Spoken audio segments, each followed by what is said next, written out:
Para matiyak na maging ligtas ang komunidad, nagsagawa ng information drive ang tauhan ng Regional Police Community Affairs and Development Unit Cordillera sa Don Pulas Elementary School sa Barangay Alapang, La Trinidad, Benguet. Police Staff Sergeant Lenny Valerio sa ulat. Nagsagawa ng ugnayan sa paaralan at information drive ang tauhan ng Regional Police Community Affairs and Development Unit Cordillera na ginanap sa Don Pulas Elementary School ng Barangay Alapang, La Trinidad, Benguet. Ang aktibidad ay pinangunahan ni Police Lieutenant Colonel Tumite Aniway Jr., Deputy Chief ng RPCADU Cordillera. Nagbahagi ng kaalaman sa mga mag-aaral kung saan tinalakay ang Anti-Bullying Act, batas na nagproprotekta sa mga kabataan gaya ng Republic Act 7610, kung saan ipinaliwanag sa kanila na ito ay protektado ang mga bata sa lahat ng uri ng pang-aabuso, pagpapabaya, kalupitan, diskriminasyon at lahat ng kondisyon na hadlang sa kanilang pag-unlad. Ayon sa batas ay may kaparusahan na nakasaad para sa protektahan at isulong ang interes ng mga bata. Tinalakay din sa mga bata kung paano makakaiwas sa mga krimen o insidente at tinuruan din sila kung ano ang gagawin kung may kahina-hinalang pangyayari o kung sakali sila ay maging biktima, kung saan i-report agad sa guro, magulang o sa mga pulis.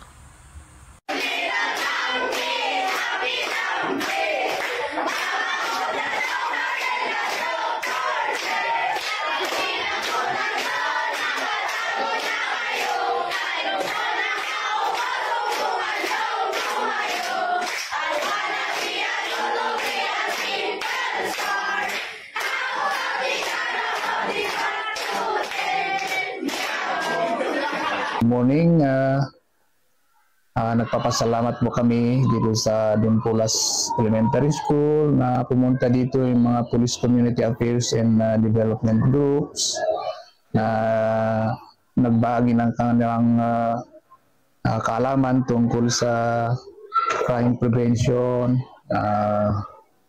bullying kasi yun ang palaging problema sa mga paaralan. Ito ay para matulungan kami sa DepEd, lalo ang mga guro na magbigay ng magandang asal sa mga bata. Although ginagawa na namin pero mas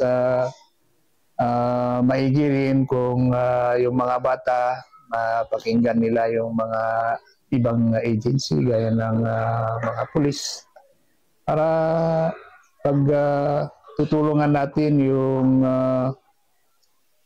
pagdisiplina sa mga bata para sa peaceful community. Kasi yung sinasabi naman natin na mga kabataan sana ay pag-asa ng bayan.